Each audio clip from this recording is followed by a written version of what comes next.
agama. Itu pendapat sahabat Ibnu Mas'ud. Tapi ini bukan sahabat, tapi Imam Malik. Imam Malik bolak-balik masuk istana. Saya belum masuk istana loh ya, cuman ceramahin orang di istana lewat Kemenak, udah langsung dibully ya, dicari-cari. Tapi alhamdulillah ya, Imam Malik ditanya, ya Malik, wahai Malik, kenapa engkau keluar masuk istana? Apa jawaban Imam Malik? Jika aku tidak masuk istana, jika engkau para ulama tidak masuk istana, lalu bagaimana cara menyampaikan kebenaran kepada para umara? Itu jawaban beliau. Berarti Imam Malik ini orang berani, nggak takut mati. Dulu ulama itu takut mengkritik umara, karena kalau habis kritik badannya nggak balik, nggak ada yang balik, Pak, hilang. Dulu di masa Bani Umayyah, di masa Bani Umayyah, sebelum Imam Malik, ternyata ada khalifah yang luar biasa. Dia wali, dia ulama, dia ahli hadis, juga umara. Coba tebak, namanya juga Umar. Umar siapa? Umar Bakri. Umar bin Abdul Aziz. Umar bin Abdul Aziz ini beberapa kali bertemu Nabiullah Khidir. Tuh canggih ya. Bahkan beliau masuk ke satu tempat, ada gunung, di belakang gunung ada lembah.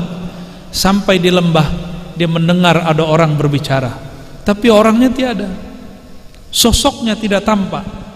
Beliau berkalam-kalam dengan orang itu. Ternyata itu orang adalah jin yang ada, yang muncul di zaman Sayyidina Isa. Dia mendapat kalam, kamu tunggulah di sini, nanti ada kekasih Allah akan datang ke tempatmu. Itu jin, umurnya panjang. Ternyata ada satu rahasia tentang umur jin. Jin itu tidak mati kalau tidak dibunuh. Itu wallahu alam, kalau ada jin yang mati tanpa dibunuh, kayaknya harus belajar ilmu jin lagi ya. Tapi itu yang kita dengarkan dari beberapa ulama. Dia biasanya bertengkar, berperang. Jin ini tidak ada yang membunuh. Dia diwasiatkan oleh Sayyidina Isa, kamu tinggallah di lembah ini, nanti akan ada kekasih Allah, umat dari akhir nabi akhir zaman. Betul. Ternyata itu jin patuh seperti robot. Dibilang jangan keluar, nggak keluar-keluar. Tunggu selama-lamanya. Sampailah di sana. Akhirnya Umar bin Abdul Aziz berkalam, wahai tuan jin, saya lupa nama jinnya. Itu jin punya nama. Diriwayatkan oleh Imam Abu Nuaim dalam kitab Hilyatul Auliya dengan riwayat yang bisa dipakai. Jadi sanadnya ada ya. Dikalamkanlah oleh Umar bin Aziz, wahai tuan jin, sungguh Nabi yang telah dikabarkan Nabi Isa sudah muncul. Senangnya dia. Tapi sayangnya dia telah wafat. Wafat tahun 11 Hijriyah. Sekarang beliau itu memerintah tahun 100 Hijriyah. Berarti sudah berapa tahun? Nabi wafat tahun 11. Umar bin Abdul Aziz memerintah tahun 100. Berapa tahun? 89 tahun Nabi Yuna Muhammad telah pergi mangkat kembali ke hadirat Allah Subhanahu wa ta'ala. Akhirnya jin itu nangis. Jin bisa nangis, Pak. Itu jin tuh. Itu adalah pengikut Nabi Isa dari kalangan jin. Setelah itu terjadi, dia ajarkanlah si jin syariat Islam, diajarkan sholat, semuanya diajarkan, sampai diajarkan azan, kullu syai ya. Lalu Umar bin Aziz pergi. Mendengar kabar itu, biasa kalau khalifah pergi ada pengikutnya nggak? Ada yang jaga, pengawal? dari pengawalnya, pengikutnya mengabarkan Umar bin Al-Aziz ketemu jinnya Nabi Isa, jin pengikut Nabi Isa. Maka setelah Umar bin Al-Aziz wafat, banyaklah ulama datang ke tempat itu penasaran dengan jin pengikut Nabi Isa. Udah dicari semua pelosok, tidak bertemu. Saya curiga jinnya juga sudah wafat. Jin itu ternyata boleh wafat kalau dia minta kepada Allah. Itu jin-jin mulia ya. Dia mengatakan, ya Allah, matikan aku, mati dia, jika dia kekasih Allah. Imam Bukhari dikejar-kejar oleh, dulu gubernur juga, tapi bukan gubernur Paman Birin, namanya Ahmad bin Khalid. Ini gubernur minta Imam Bukhari untuk ngajar anaknya di istana. Ilmu hadis kan beda dengan ilmu zikir, beda dengan ilmu tasawuf. Ilmu hadis itu dicari kemana-mana. Kalau ilmu tasawuf kadang-kadang guru cari murid, seperti terjadi pada Imam Baqi Billah. Imam Baqi Billah diperintahkan gurunya, kamu muridmu bukan di Uzbek, bukan di Bukhara, muridmu di mana? Muridmu di India sana. Dia cari murid. Kalau hadis tidak. Kalau hadis murid cari guru. Maka Imam Bukhari mengatakan, kasih surat, sampaikan kepada Tuan Gubernur, bukan Gubernur Paman Birin ya, jika anakmu hendak ngaji hadis, maka suruh dia datang ke masjidku. Itu. Tersinggung nggak gubernurnya? Tersinggung. Akhirnya si gubernur ancam Imam Bukhari. Disinilah Imam Bukhari kemudian melarikan diri kedua kalinya. Sebelumnya dituduh murtad oleh gurunya. Jadi Imam Bukhari pernah dituduh murtad oleh gurunya, mau dibunuh oleh pengikut gurunya itu. Yang kedua, beliau diancam oleh seorang gubernur. Sampailah perjalanannya di kota Samarkand. Saya waktu itu naik bus dari Bukhara ke Samarkand, ada beberapa jam, 6-7 jam. Apa itu salah? Semoga benar ya. Seingat saya 6-7 jam. Sampai di kota Bukhara, bayangkan itu pakai onta, mungkin sehari semalam lebih, bisa jadi 2 hari 3 hari.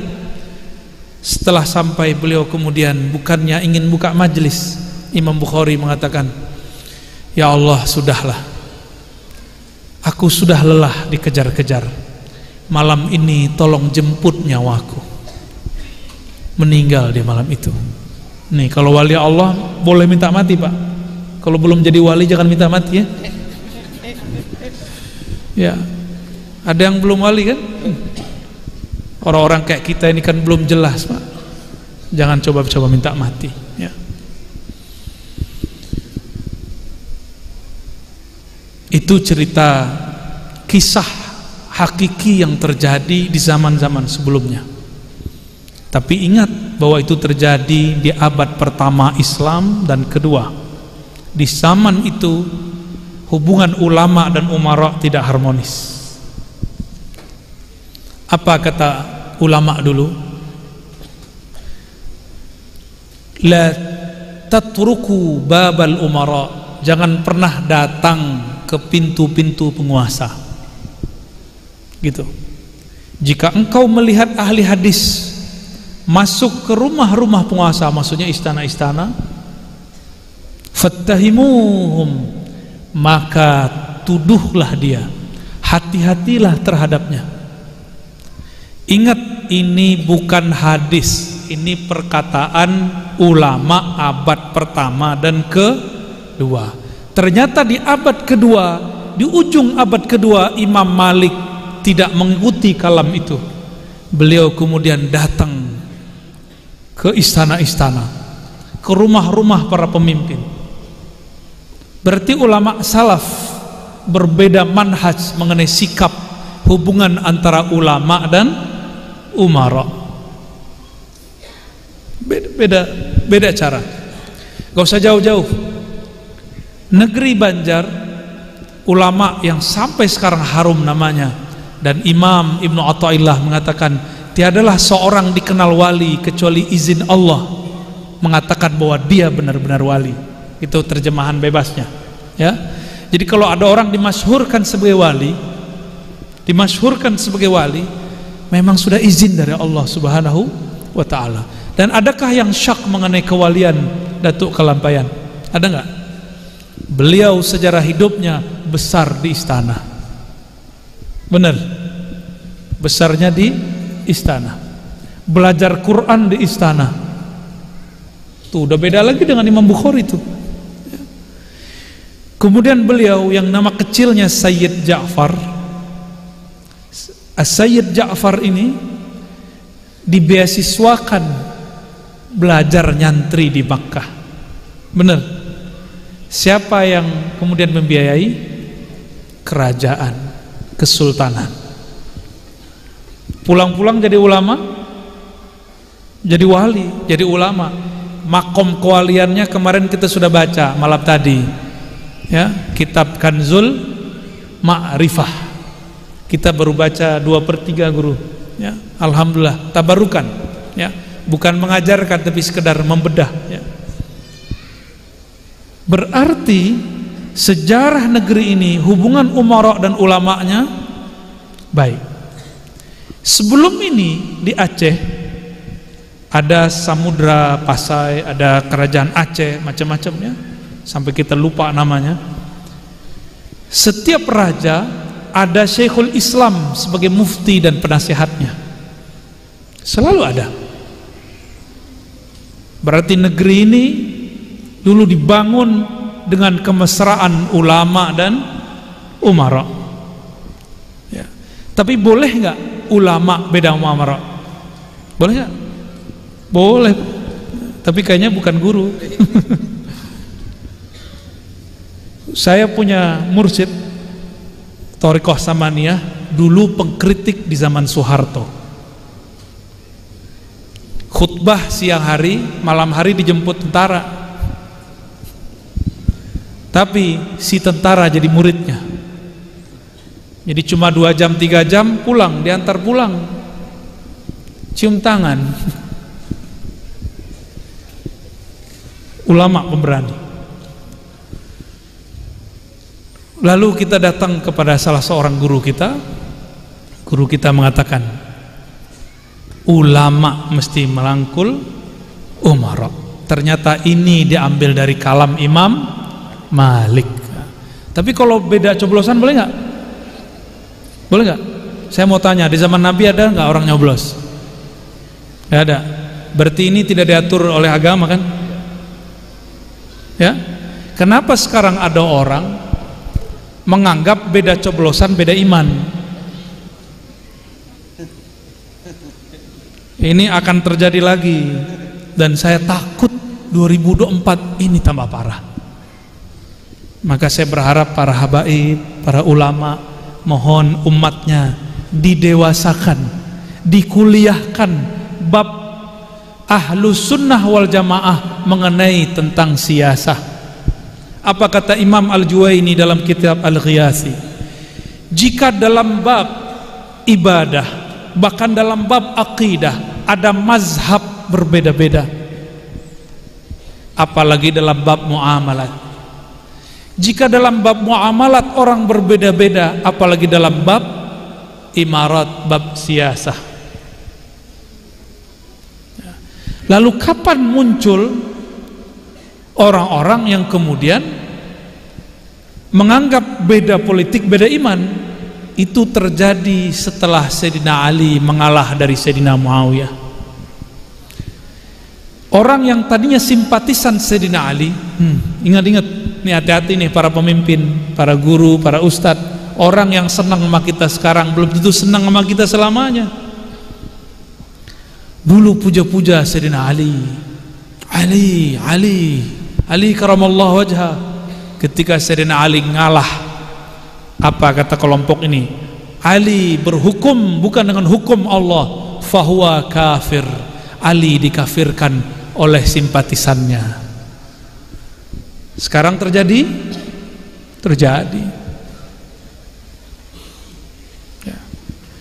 Semoga ini tidak tambah parah ya. Amin ya rabbal alamin. Kembali ke hadis tadi. Man ahana sultanallah fil ard ahanahullah. Siapa yang menghina sultan yang Allah beri amanah di muka bumi, Allah akan hina dia. Ternyata ada dua sultan, ada sultan zahir, ada sultan batin. Apa yang menghubungkan mereka? Yang menghubungkan mereka adalah hubungan mereka dengan Allah. Hubungan mereka dengan Allah. Makanya kalimatnya jelas, innamal mu'minuna ikhwah. Sesungguhnya orang-orang yang percaya itu bersaudara.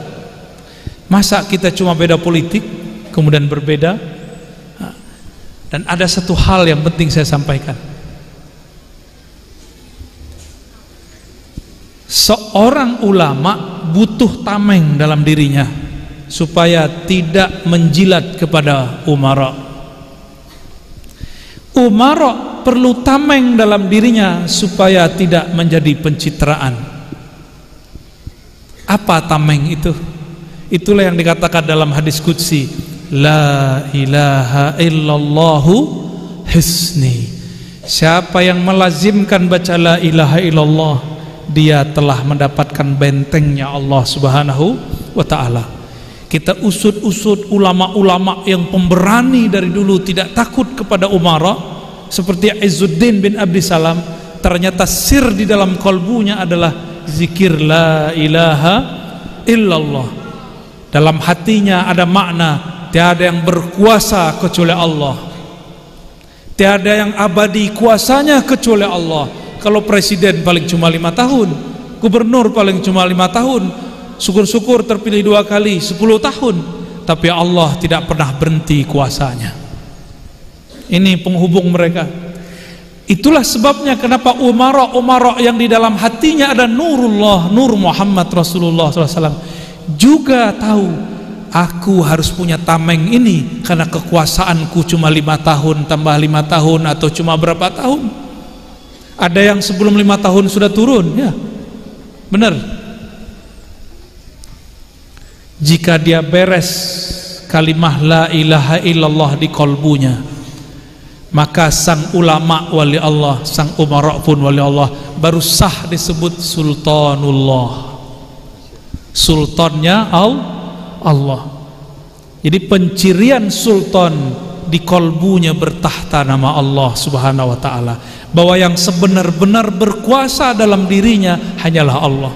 Itu sultanullah, bukan orang-orang yang gaya-gayaan pakai kopiah kayak saya, pakai serban. Belum tentu ya. Itu casing Pak, bisa ya. Benar para habaib ya, para kiai. Bisa saja orang kafir kita serbanin, bisa kan? Bisa aja. Dulu Snok, gimana cara baca namanya? Snok Hongroj ya? Nggak pakai H itu, bacanya Ong apa gimana gitu cara lafaznya. Itu pakai serban Pak, pakai turbus, mukanya kayak muka-muka orang Turki. Maka dia nyamar jadi Abdul Ghaffar, terbaca oleh Habib Usman Betawi ya, terbaca siasatnya. Dulu mereka punya misi, adulah sultan dengan umara, dengan ulama. Maka dulu coba lihat di banyak wilayah di negeri ini, kiai-kiai perang melawan raja. Di Padang, di kampung saya, kaum putih dengan kaum hitam. Saya usut-usut, kaum hitam itu siapa? Ternyata kaum hitam itu juga muslim. Mereka datuk-datuk di sana itu raja-raja kecil lah. Tapi yang ditunculkan nyabung ayamnya, padahal sesama muslim. Kita usut, itu hasil dari orang Belanda. Diadulah ulama tua dengan ulama muda, ulama tua berbaju hitam, ulama muda berbaju putih. Dulu begitu Pak. Ya, ada Syekh Jalaluddin di tempat kami. Itu dakwahnya halus. Dakwahnya halus. Mungkin saya pun tidak bisa sehalus beliau. Ada orang tukang sabung ayam datang. Syekh, tuangku, saya panggil tuangku, Saidi, tuangku, saya mau nyabung ayam, kasih doa dong biar menang. Dikasih Pak, bismillah. Kasih bismillah, tapi nggak pakai Rahman Rahim, pakai Allahu Akbar. Bismillahi, Allahu Akbar. Tepuk ayam, ayamnya jadi berani. Kalahlah semua ayam yang dia lawan. Itulah ayam jago. Bismillahi, Allahu Akbar. Itu tukang sabung ayam belum sholat, tapi dia tahu itu tuanku orang alim, zikirnya mantap. Ntar yang nyebu ayam jangan minta ke saya ya.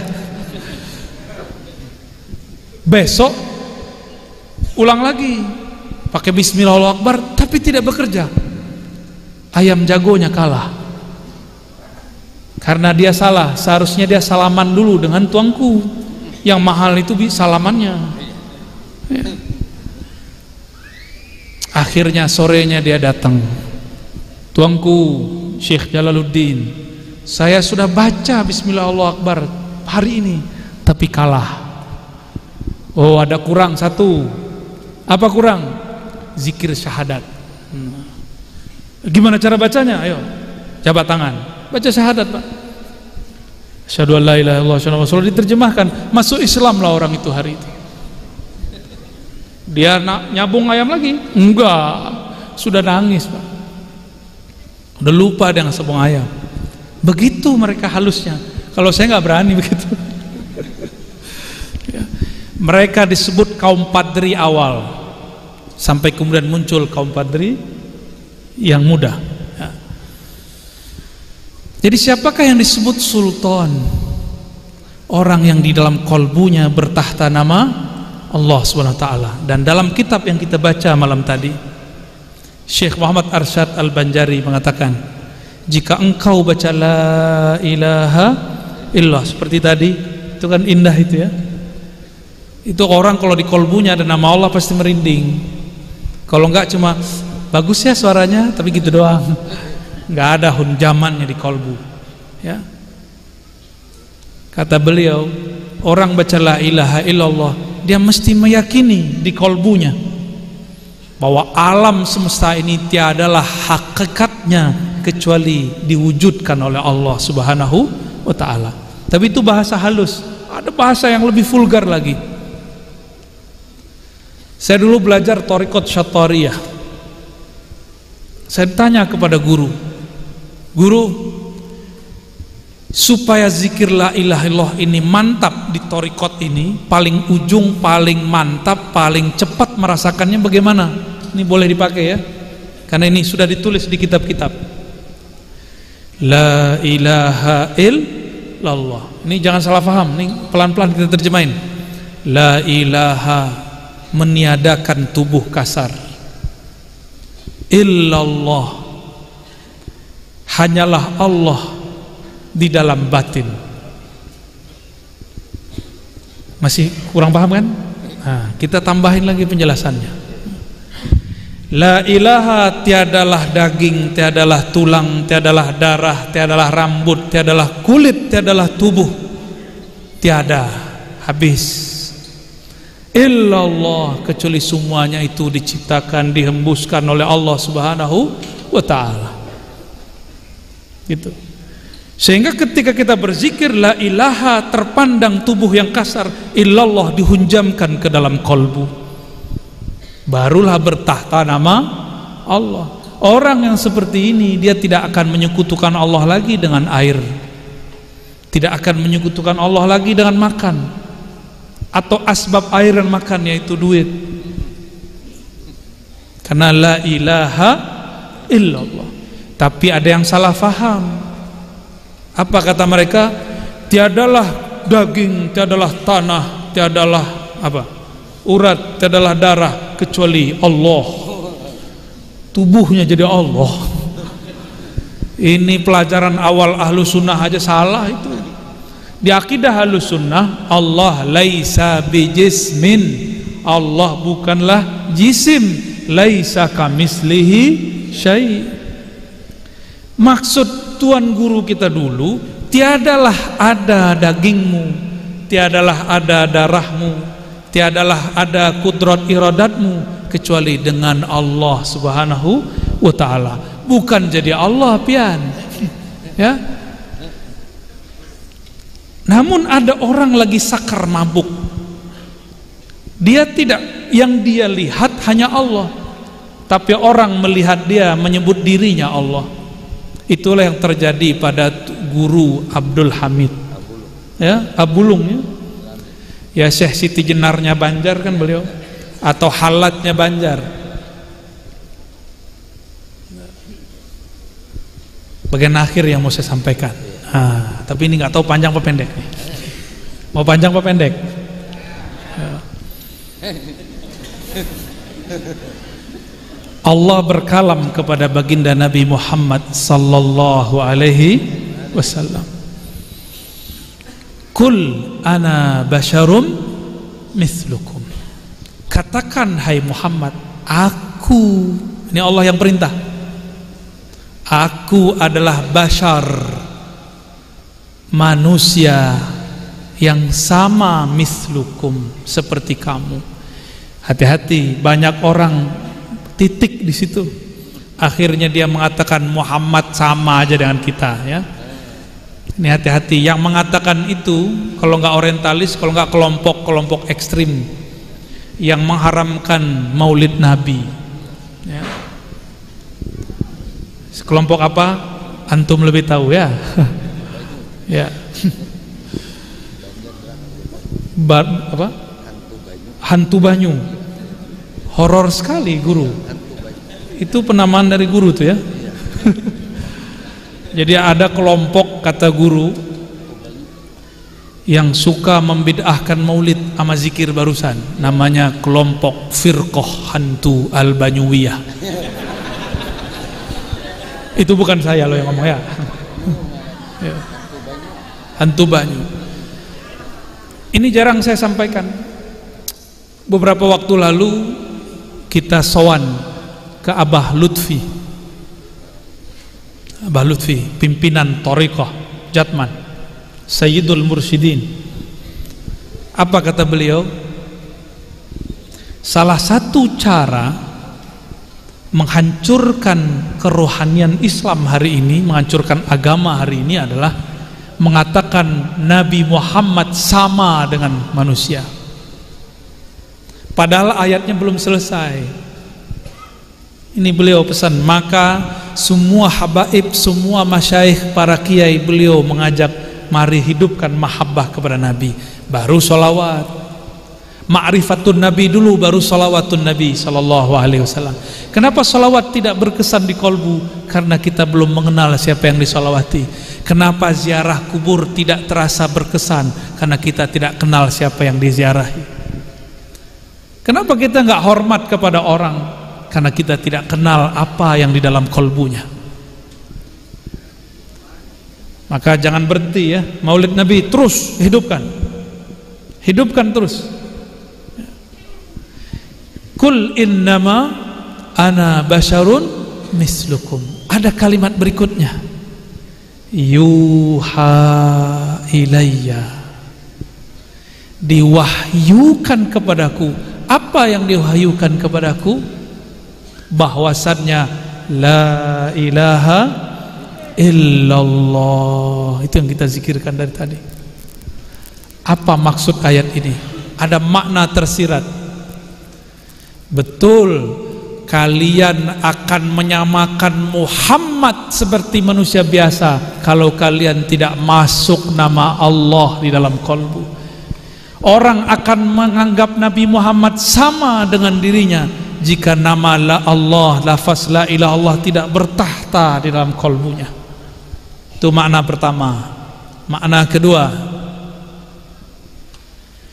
Nabi Muhammad mengatakan dirinya sama dengan dirimu, mislu, semisal. Tapi kok semisalnya berbeda? Dia semisal kamu, tapi dia diwahyukan la ilaha illallah, sedangkan engkau tidak diwahyukan la ilaha illallah. Maka supaya engkau bisa menyamai jalannya, bukan menyamai darajahnya, mengikuti jalannya, maka ambillah ilmu la ilaha illallah. Maka dari dulu sampai hari ini, ulama yang Allah masyhurkan pasti ulama yang di kolbunya ada nama Allah, pasti yang dulu-dulu. Maka kitab-kitabnya bertahan. Jangankan kitab Kanzul Ma'rifah, kitab Imam Zarnuji, kitab apa tuh kitabnya? Al-Ajurrumi, ya, Jurumiyah. Kitab Jurumiyah bukan kitab tauhid, itu kitab ma'rifat ilmu lughah, al-i'rab. Itu kitab apa kata beliau? Ya Rabb, jika ini ikhlas untukmu, maka pasti tidak binasa. Lalu dia lempar ke sungai. Besok balik. Maksudnya apa? Yang nulisnya di kolbunya bertahta nama Allah. Itu dia. Itu Imam Zarnuji. Jadi yang kitab-kitab yang kita baca hari ini itu rata-rata wali Allah. Namun ada wali yang bertugas untuk ilmu nahwu saraf. Ada wali yang bertugas mengajarkan ilmu thariqah dan lain sebagainya. Maka makna tadi kul innama ana basyarum mithlukum, katakanlah sesungguhnya aku manusia seperti kalian. Jika kalian masih tetap mau biasa, janganlah belajar la ilaha illallah. Tapi jika ingin menjadi pewaris Rasulullah, maka belajarlah la ilaha illallah. Awalnya lisan yang membaca, nanti lama-lama kolbu yang baca, nanti lama-lama dibacakan di dalam kolbu, ditalkinkan di dalam kolbu. Bukan dari jin, bukan dari syaitan. Yuha ilayya. Jika ulama pewaris para nabi, nabi diberikan wahyu la ilaha illallah, maka ulama diilhamkan makna la ilaha illallah. Ya. Gimana? Udah belum? Disitulah Imam Ad-Dusuki mewasiatkan muridnya, jika engkau ingin terbebas dari api neraka, maka bacalah la ilaha illallah sab'ina alfa marrah, 70.000. Disebut dengan zikir ataqah. Apa namanya? Zikir ataqah. Maka saya berharap di antara kita sekali seumur hidup mengkhatamkan baca la ilaha illallah 70.000. Ya, walaupun sekali seumur hidup. Ya, Imam Ibn Arabi sebagai penutup kisah yang akan saya bacakan, ketika ada orang yang mengkafirkan dia. Jadi Imam Ibn Arabi ini sufi. Satu kali ada ahli fikih mengatakan, aku bersaksi dan bernazar bahwa Ibn Arabi kafir dan aku akan kafirkan dia setiap ba'da salat. Jadi wiridnya sudah ganti. Dia kalau assalamualaikum, assalamualaikum, tidak astaghfirullah. Asyhadu anna Ibn Arabi kafir, kafir, kafir. Berapa kali? 7 kali. Yang dia kafirkan wali Allah. Tadi kalimatnya apa? Siapa yang menghina sultan Allah fil ard, orang yang diberikan sultan, baik umara ataupun ulama yang wali, Allah akan hinakan dia di muka bumi. Kalau di riwayat Bukhari yang sahih, man adali waliyan, siapa yang memerangi menyakiti waliku, azantuhu bil harb, aku nyatakan perang baginya. Itu penduduk langit perang sama dia. Orang ini belum sampai 7 hari mati sakit jantung, mati mendadak, mata fujatan, mati tiba-tiba. Sedang syahadat apa? Asyhadu anna Ibn Arabi belum sampai fir mati. Ya, malaikat marah, malaikat maut turun langsung. Karena malaikat maut berteman dengan para wali. Karena wali setiap hari mengingat kematian. Itulah pertemanan wali dengan malaikat maut. Mau temenan? Mau berkawan sama malaikat maut? Sukalah ke tempat kuburan, supaya nanti kalau dia jemput, dia sudah kenal. Bro, orang-orang yang jarang ziarah kubur, yang jarang ingat kematian, malaikat maut tidak kenal dia. Jadi ketika mati tidak dijemput. Kamu siapa? Ditarik, langsung ditarik. Kuku ditarik, sakit pak. Ini kaki saya lagi agak kurang sehat.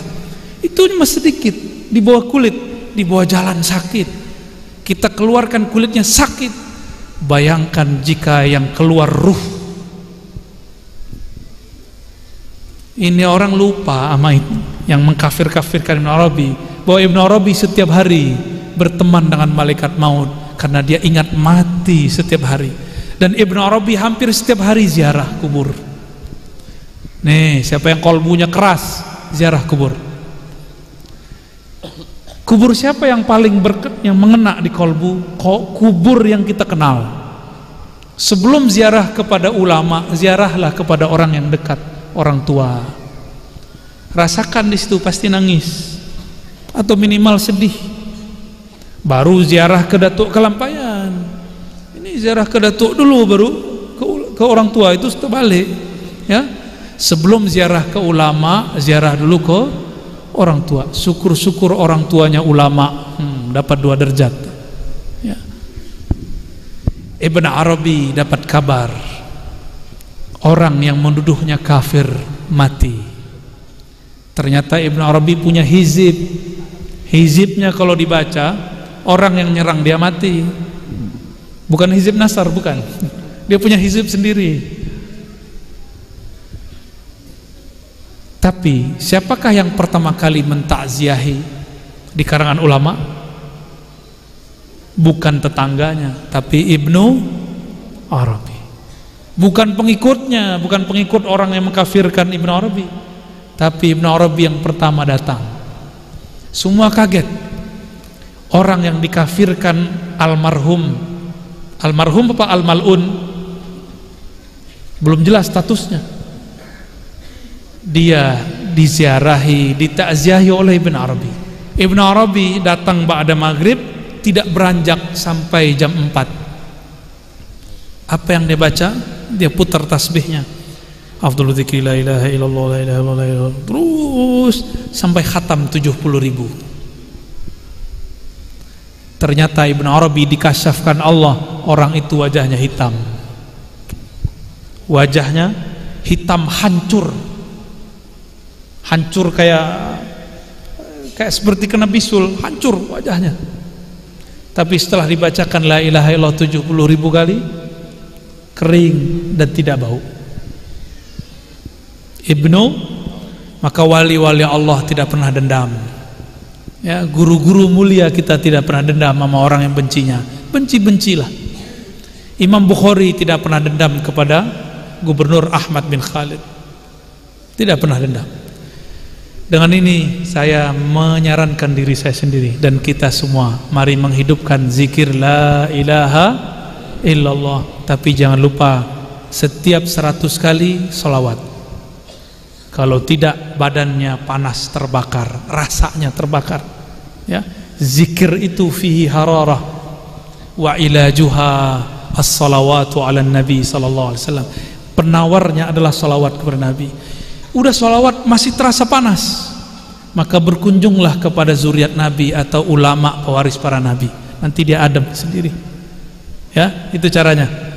Maka jangan heran kalau ada orang belajar zikir tarekat Saman, belum diajarkan sholawat, emosinya agak sedikit lumayan, ya, karena dia suka zikir la ilaha illallah, la ilaha illallah, panas itu, dan harus diobati dengan sholawat kepada Nabi Muhammad sallallahu alaihi wasallam. Barangkali itu yang dapat saya sampaikan, ya. Semoga ini dapat mempererat hubungan sesama kita. Dan yang kedua, semoga kita menjadi orang yang dibebaskan dari api neraka. Berkah la ilaha illallah wa syafaati sayyidina Rasulillah sallallahu alaihi wasallam Allahumma atiqna minan nar, Allahumma jirna minan nar, Allahumma jirna minan nar bihaqqi nabiyikal Mustafa Muhammad sallallahu alaihi wasallam. Doa Allahumma ya Ghaffar ya Ghafur, ya Allah yang Maha Pengampun, yang Maha Penyayang. Salli ala nabiyina Muhammad, sampaikan salawat kepada Nabi Muhammad sallallahu alaihi wasallam. Allahumma ya Nur, yang Maha memiliki cahaya, Maha sumber cahaya. Kalbu kami gelap dengan dosa ya Allah. Kalbu kami gelap karena jarang berzikir ya Allah. Kalbu kami gelap karena kami suka suudzon, berburuk sangka ya Allah. Kalbu kami gelap karena benci ya Allah. Kalbu kami gelap karena memikirkan selain ayat-ayat-Mu ya Allah. Kalbu kami gelap karena tidak ada nama-Mu ya Allah. Famla' qulubana ya Allah ya Nur binuri asma'ika. Maka ya Allah penuhilah kalbu kami dengan nama-nama-Mu, dengan cahaya-cahaya sifat-Mu. Allahumma amla' qulubana binuril yaqin. Ya Allah, di dalam kalbu kami ada syak, ada ragu yang berkepanjangan, ada was-was yang tidak berkesudahan. Maka dengan berkah nur-Mu ya Allah, berikan kami keyakinan dan matikan kami dalam husnul khatimah. Allahumma ya Allah, Allahumma ya Allah, urzuqnal ihsan. Ya Allah, anugerahi kami maqamat ihsan, maqam yang mana kami beribadah seakan memandang-Mu, jika tidak kami merasa dipandang oleh-Mu. Allahumma ya Allah, balligh salatana wa salamana ila sayyidina Rasulillah. Sampaikan salawat kami, salam kami kepada baginda Nabi Muhammad sallallahu alaihi wasallam. Ya Allah, kalbu kami keras ya Allah. Disebut namanya kami tidak menangis, disebut namanya kami tidak juga merinduinya, disebut namanya kami tidak juga tersentuh.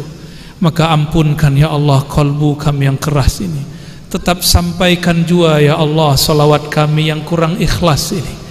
Allahumma salli ala sayyidina Muhammad. Sama-sama. Allahumma salli ala sayyidina Muhammad wa ala ali sayyidina Muhammad.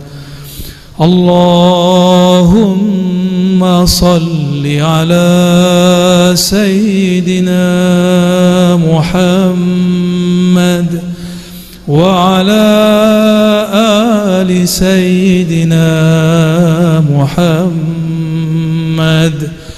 Allahumma salli ala sayyidina Muhammad wa ala ali sayyidina Muhammad. Ya Allah, sampaikan salawat dari ruh kami kepada ruh Nabi Muhammad, salawat dari kalbu kami kepada kalbu Nabi Muhammad, dari jasad kami kepada jasad Nabi Muhammad. Allahumma salli ala sayyidina Muhammadin al-fatih lima ughliq wal khatim lima sabaq nasiril haqqi bil haqqi wal hadi ila siratikal mustaqim wa ala alihi haqqa qadrihi wa miqdarihi al-azim. اللهم صل على سيدنا محمد طب القلوب ودوائها وعافية الأبدان وشفائها وقوت الأرواح وغذائها وعلى آله وصحبه وبارك وسلم. اللهم صل على سيدنا محمد النور الذات وسر الساري في جميع الأسماء والصفات والذات وعلى آله وصحبه وبارك وسلم. اللهم استجب دعواتنا بسر الصلاة على نبينا محمد صلى الله عليه وسلم. الحمد لله رب العالمين. الفاتحة.